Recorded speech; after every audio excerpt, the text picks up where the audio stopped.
जय गुरु जी। सत्संग bye Jaya aunty on 6 मार्च 2016।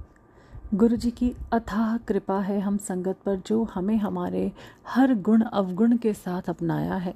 यदि हम अपने को प्योर करने की सोचते, उस अवस्था तक पहुँचते पहुँचते तो हमारा ये जन्म भी कम पड़ जाता और हम ब्रह्म को इस तरह से देख या सुन नहीं सकते थे।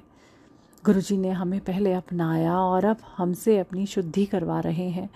शुद्धि उस सोच का जो हमें अच्छा इंसान नहीं रहने देती। शुद्धि उन लोभ का जो हमसे गलत काम करवाती है। शुद्धि हमारे बोल की, जिसके कारण हम अपनों को भी अपना दुश्मन बना लेते हैं। शुद्धि हमारे भाव की, जिसके ज़रिए हम ब्रह्म को पा सकते हैं। गुरुजी कहते हैं कि हम संगत सिर्फ गुरुजी से जुड़े रहें, और जब हम जान पाएंगे कि हम कहाँ हैं, तब तक हमारी कितनी ही योनियाँ पार हो चुकी होंगी। गुरुजी की शक्ति में इतनी ताकत है कि हमारे बुराइयों को अंदर ही जलाकर हमारे भावों को शुद्ध रखती है। हम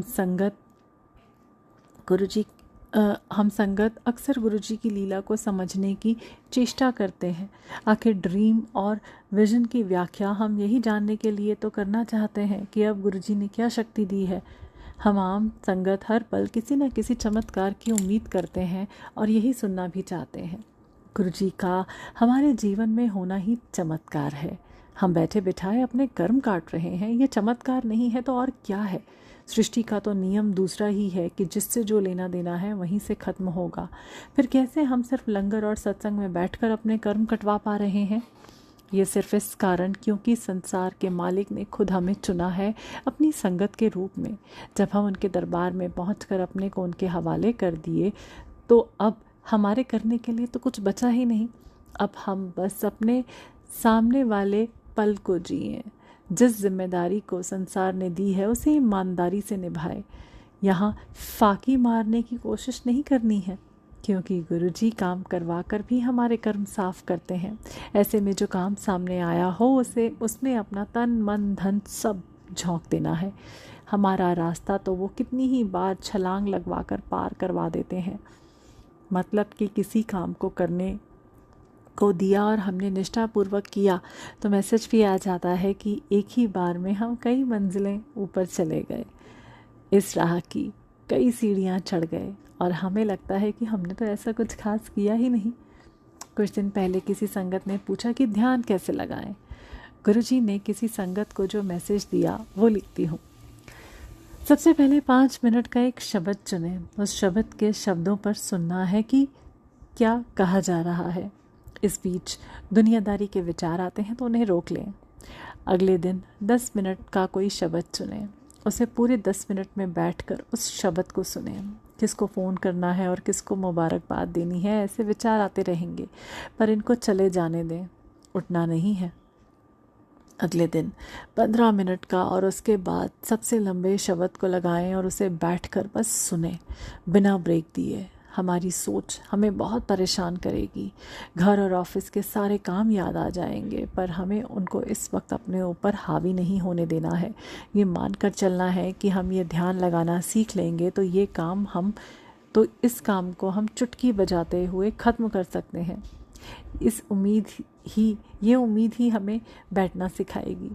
एक बार हम गुरुजी के सामने बैठना सीख गए, कब हमारा ध्यान लग जाएगा तो हमें पता भी नहीं चलेगा। रोज़ जब कई संगत के सत्संग सुनती हूँ, उनमें एक ही बात खास रहती है कि वो सत्संग में बैठे हैं और उनका ध्यान लग जाता है और उन्हें बहुत कुछ नज़र आने लगता है। बहुत बार ईर्ष्या भी होती है कि सब इतने कम समय में ध्यान लगाना सीख गए और मुझे आज तक ध्यान क्या होता है समझ नहीं आता।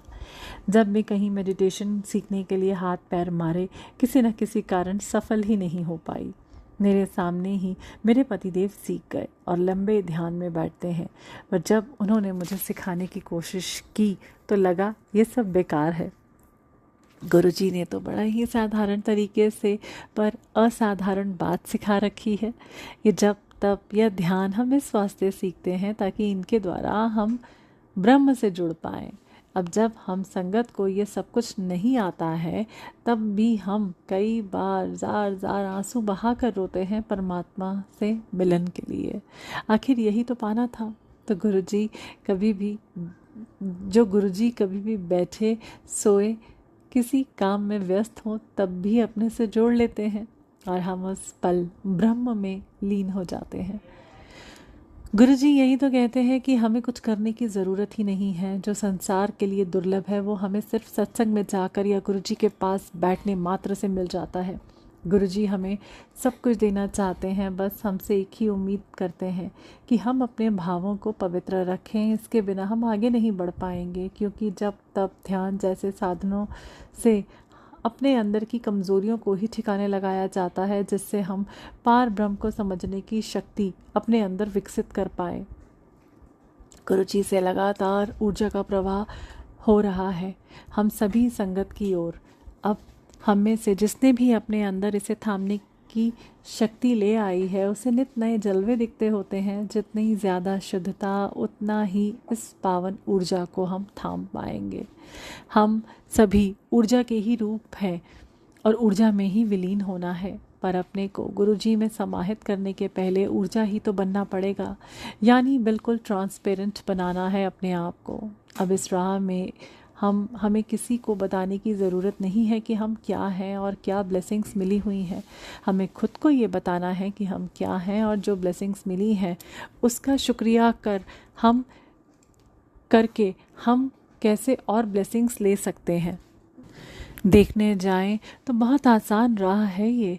यदि अपने गुरु पर भरोसा है तो हर आने वाली आई मुसीबत हमारे लिए वरदान है, ये समझ आ जाएगा। क्योंकि गुरुजी ने खुद कह रखा है कि यदि हमारे साथ कुछ बहुत बुरा भी हो रहा है तो वो किसी न किसी भलाई के लिए ही होगा, बस ये भरोसा ना हिलने पाए। सुखी हैं तो खुश हैं ही, और दुख हुआ तो समझ लिया कि ये किसी सुख को लाने के लिए ही है। फिर हमारे जीवन की राह तो आसान ही हो गई। लोग परेशान रहते ही हैं अपनी मुसीबत को लेकर। अब मुसीबत ही ब्लेसिंग्स हों फिर क्या घबराना। हम इंसान मेहनत करते हैं और उसके बदले हमें इतना ज़रूर मिल जाता है कि हम अपने आज को सही तरीके से जी पाएँ। हमारी परेशानी है कि हम आज को जीते नहीं और आने वाले कल का सोचकर अपने को परेशान करते रहते हैं। गुरुजी के पास जुड़ने से ये कल की प्रॉब्लम हमारी दूर हो गई है, जो हमारे जन्मों की योनियों के कर्म को कटवाकर सुख देना चाह रहे हैं। उनके लिए हमारा कल कैसे संवरेगा ये तो छोटी सी बात है। हमारा कल खुशी खुशी गुजरे उसी के लिए तो सारे काम करवा रहे हैं। हमारे पूर्व कर्म का आघात हमारे कल पर ना पड़े, इसके लिए ही तो अपनी शरण में लिया है। हम बस बैठे रहें गुरुजी के सामने, ध्यान लगे या ना लगे बैठने की आदत डालनी है। धीरे धीरे हम जुड़ जाएंगे। हमें से कोई भी योगी नहीं है, पर हमारे भाव शुद्ध होते गए और हम जुड़ते गए। भले ही ध्यान की कोई विधि हमें नहीं आती है, अपने को परेशान नहीं करना है। गुरुजी हमारा ध्यान रख रहे हैं, उनके मैसेजेस को मानते जाएं, हमारा कल्याण होता जाएगा और कुछ भी करने की आवश्यकता ही नहीं है। जय गुरुजी।